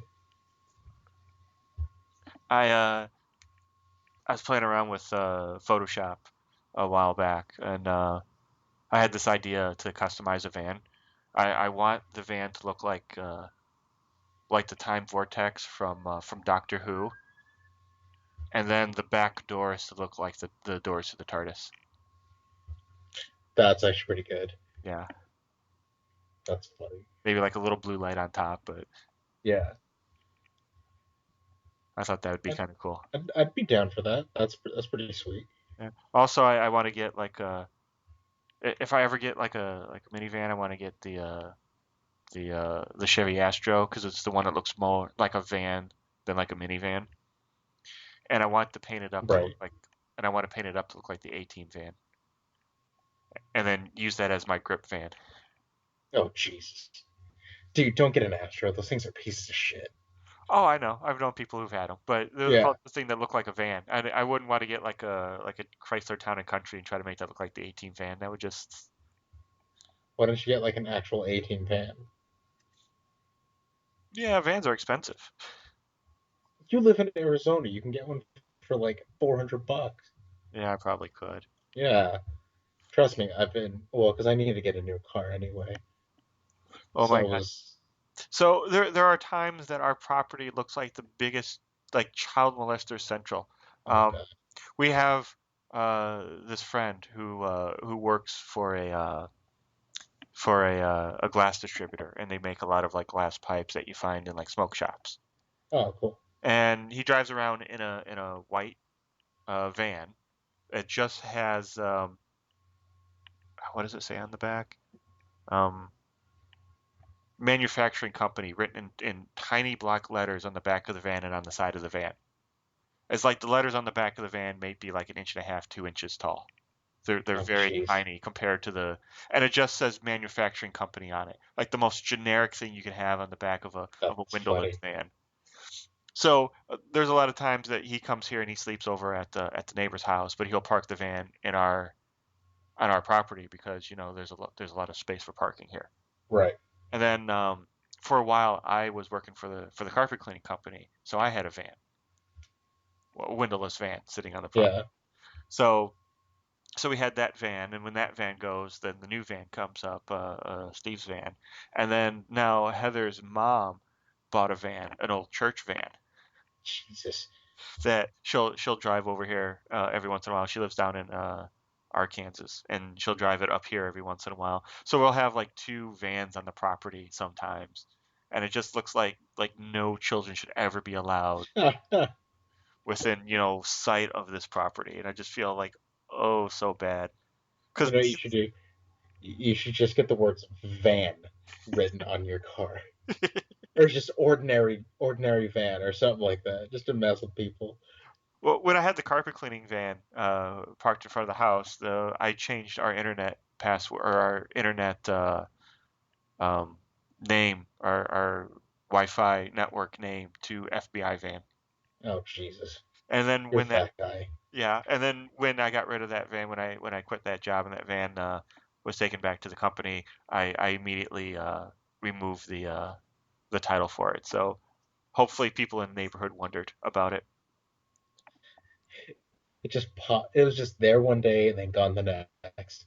Kind of, yeah. But uh, I actually don't feel bad because uh, within the first week of moving here, our street was completely blocked off by cops, and they raided a meth lab that was in the middle of the block. Jesus. And it was like a huge operation because there had to be like 20 or 30 cop cars on our street. Good lord. They had the tape out, they had everything blocked off, they had it blocked off on both ends, and so it's a pretty long block. It's like maybe Yeah. like two or three normal blocks. Um, so like they had this whole thing blocked off, and then there's like the shopping center at the one end, so they had to have all that blocked off too, and it was just a huge thing. And then every once in a while, there'll be like four or five cars that are just parked on the side of the road right in front of our house. Hmm. And my mom did this, and it bugs me that I do this, but I do it all the time. I watch the neighbors. Not that we have a lot of neighbors here, but I watch them. So I Right. notice when there's a strange car parked out in front of our house, and especially when there's like four or five of them, and I'm watching them, and they're all unmarked cars, and they're just like average cars, like Toyotas and Buicks and whatnot. Right. But everybody who's walking around outside these cars and then looking like they're having some sort of kind of meeting or gathering or something, they all have police written on the back of their little windbreakers. And I'm like, oh, Oh shit. they're getting ready to raid somebody. Like you'll see this every once in a while, like in the parking lot of a shopping center, or you'll see it on a side street. Just they'll gather around. It'll be within about a 4 block, 5 block radius of wherever they're going to raid, and they'll just gather up, make sure everybody knows what's going on, and the last buttoning up of their plan of action, and then they'll go and they'll do it. And I was sitting there and I had just gotten the new car, which, dark gray mid-sized sedan looks like it could be, the FBI or something. Right. And I was like so close to like putting on my black suit and getting in the car and following them, seeing if I could roll up and be all like, "Who's in charge here?" Oh god. Not anymore. And then you have to call up Heather. So little mishap today. Funny story.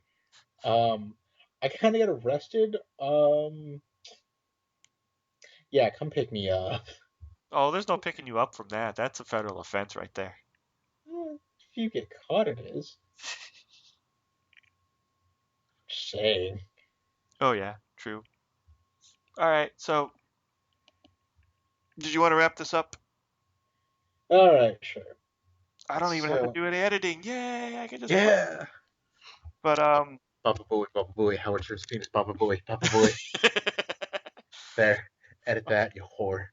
Oh, don't worry, I'm gonna bleep out your recipe for the thermite too.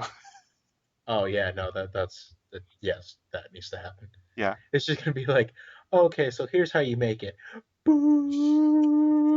Boo. And funny part is that you just boo. Yes, exactly. Yeah. But So thank all of our listeners again for well listening to us, because that's the only way that you can really hear this show. or be Um, a listener. well, yeah. Um, and Well, there's one order of business still. Well, there's two orders of business.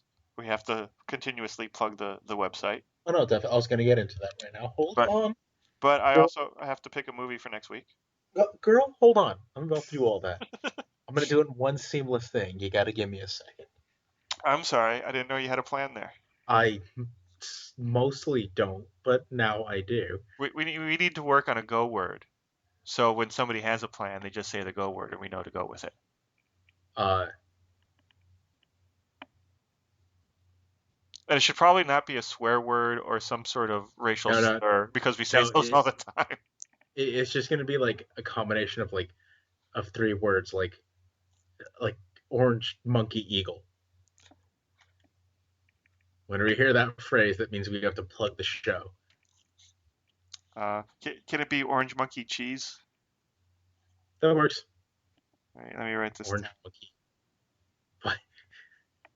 Orange monkey. Dude, you're getting up in your age. You're starting to have to write everything down. Oh no, I've always had to write stuff down because otherwise my memory is. My father was the same way, and he just had the worst memory ever. Oh, And I don't think he ever had any kind of dementia or any kind of like Alzheimer's or anything. He just, just bad memory. yeah. Yeah. And I swear to God, oh my God, one time when I was working for the carpet cleaning company, I the thing that we use to clean the carpet with is called the wand. So I park where I'm supposed to be, right next to to the the apartment I'm going to clean. It's an empty apartment. So I go in, I use the bathroom, I check my email. I don't want to start work right away because it's kind of hot Right. and I've been working all day. So, I'm putzing around a little bit and I go into the back of the van to get the wand and it's not there. And I'm like, oh shit, I must have left it at the previous job. Well, unfortunately, the previous job is like, 20, 25 minutes away. So I drive all the way out there thinking I left it on on the sidewalk because I remember taking it out of the house and it's not on the sidewalk. I'm like, oh shit, somebody took it. Right. So I call up my boss and I'm like, I lost the wand. And he's like, well, I got some parts, three wands that are, in disrepair. I've been meaning to, Frankenstein them into one. So why don't you come over here and we'll do that. So I go over to his place, which is another like 20, 30 minutes away. Jesus. And then he didn't even start working on it. So I get there, then he starts working on it and he makes me a wand. Then I go back to the apartment and I pull the wand out and I go into the bedroom where I'm going to start. Sitting on the floor is my wand, my original wand. Oh, jeez. I have no recollection to this day of pulling it out of the van and putting it in and carrying it into the apartment. Really? Really, Wow. like you do something, you forget about it, and then you see the evidence of it, and you're like, oh yeah, I remember doing that. No, I have no Right. recollection to it. Just no. Jesus. There's actually a phrase of that in Japanese. I forget what it is. I'm But sure it's Japanese for dumbass. right. Fucking soup or something. But basically what it is, it's you doing something so repetitive, but it's such a remedial task that you can do it day in and day out and you would never remember that happening. Oh yeah, yeah. No, we have that here. It's a scientifically proven thing. People don't remember their commute back and forth to work a lot of times, but it's it's kind of the mind's way of going into like a screensaver mode or a power saver mode. Like, let's say for argument's sake, you're driving on the highway, you're coming home Yeah. from California. Um, After a while, you'll stop noticing the yellow lines, the dotted yellow line in the highway. And it's not because they disappear or that you have something Yeah. wrong with you. It's just that the mind knows that it's there. It's not posing a threat, so it kind of ignores that. It's scanning for other Yep. things. So what happens is, let's say for argument's sake, something comes out of your peripheral and hits you, and you'll say the phrase, they came out of nowhere. Well, it seems that way to you because your mind has shut down your peripherals, so you literally don't see it. Hmm. And you don't even know it's there until after it's happened. Right. So yeah, your mind has a way of just doing that, and I guess that may have. I think that my mind takes longer to boot back up than most. I gotcha. Because people will say stuff to me like, "You said this," and I'm like, "I don't remember saying that, but that totally sounds like something I would say." Yeah. It's like, well, yeah, I would say something like that, but I Yeah. don't remember saying that. But anywho, So anyway, go ahead with your so spiel. I so interrupted. anyway, so where can people learn about our magnificent show based off of things that we don't remember, Alex? Well, you can go on to Google and Say um, what? Google any of our names and then public record, and then you will probably find the police report that I tried to have sealed, but for some reason. Oh no, wait, you were talking about that other thing, weren't you? Hey, joke's on you. I don't have a public record. Joke's on you, everybody has a public record, especially after today's show. Point. You can go on over to our website, which is mof.ninja, where you will find previous episodes. You'll find show notes on those episodes of what we talked about. You'll find links to the movies that we talk about, where you can go and watch them. Um, Most of the links are on Amazon. Um, and you can either rent them or purchase them or just look at the pretty pictures. Ooh, they You can are click pretty. you can click on them and see how much it would cost if you were so inclined to purchase them. Now, the nice thing is that if you do purchase or rent one of these things from the links that's on mof.ninja, we get a little bit of kickback. You can help support our show if you like our show by choosing one of those movies to watch. And then you can also come back and say, hey, you know what? I watched that movie and I thought it was very good. Or I thought you guys, hit the nail on the head with your assessment of it. Or if we were completely idiots. Or I thought you guys were completely wrong on this. Or the movie was really bad. I want my $2.50 back. You're not getting You can go fuck yourself at that point in you're time. not getting your $2.50 back. But you can go ahead and put that on the. No. We're saying it now because he's not here to defend himself. Jamal will give you your money back. Plus maybe a little extra if you're if you're nice. If you're nice about it. He'll Mm-hmm. throw in, an old doll's head or some lint from his pocket. A fucking doll's head? What the shit? A coupon to a restaurant that you can only go to in, Tucson, Arizona. Yeah, exactly. Well, you never heard. There's a guy who sells T-shirts. He's called Johnny Cupcakes. He has a website of the same name, and he will put random ass shit in the boxes that he sends out to people. Yes, I do know of that one. I actually saw him talk at a business conference, and he's the most entertaining person I've ever seen talk. I had to get a autograph from him afterwards. I fucking believe it. Yeah. But so yes, mof.ninja, you can find all that stuff. And if you dislike the movie, you do have to say why you disliked the movie and why you think you deserve your money back. And forward all of that. Well, not forward it, but write all that, care of Jamal Alexander, mof.ninja. State your reasons why you deserve your money back, and he will refund you. Honestly, even if you didn't, we'd still get you a refund. It's not our money, so you're good. It's going through him. We're solid people. We're solid. And okay, so continue on. So yes, on top of us trying to scam more money out of Jamal.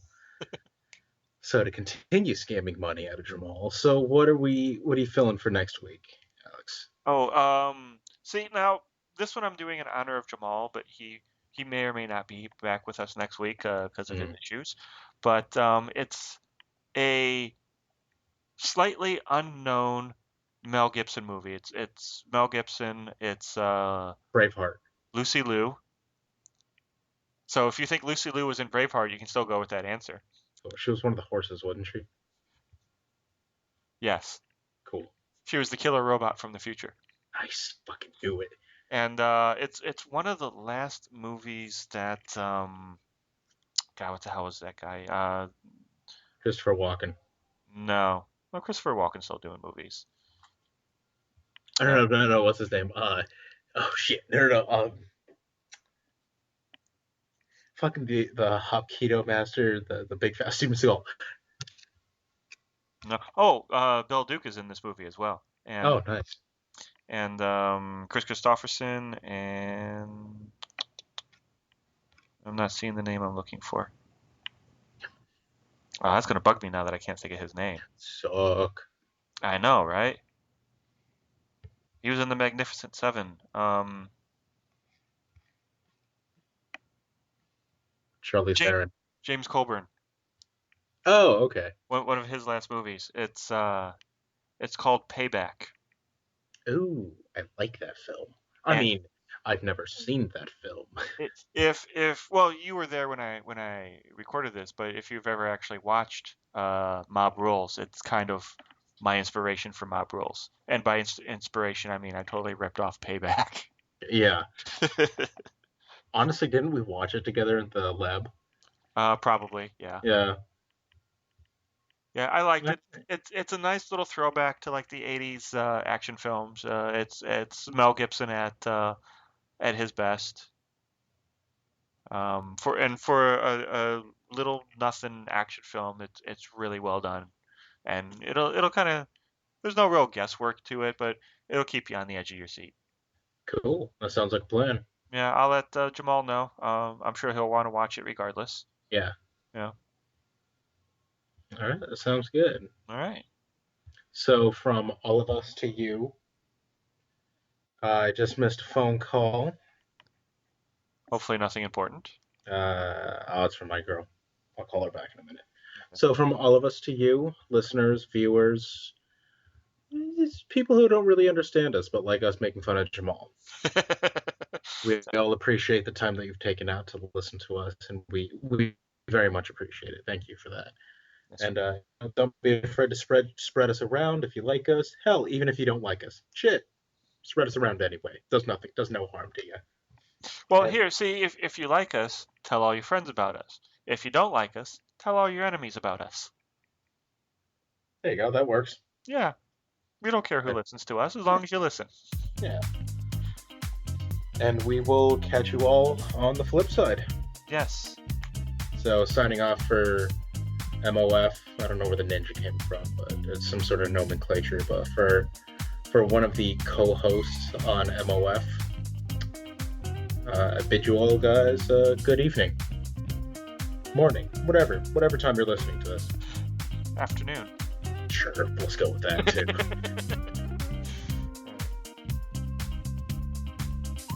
Join the makers each week as they discuss film, TV, and pop culture. To learn more about them, go to mof.ninja. This is John Cleese saying goodbye.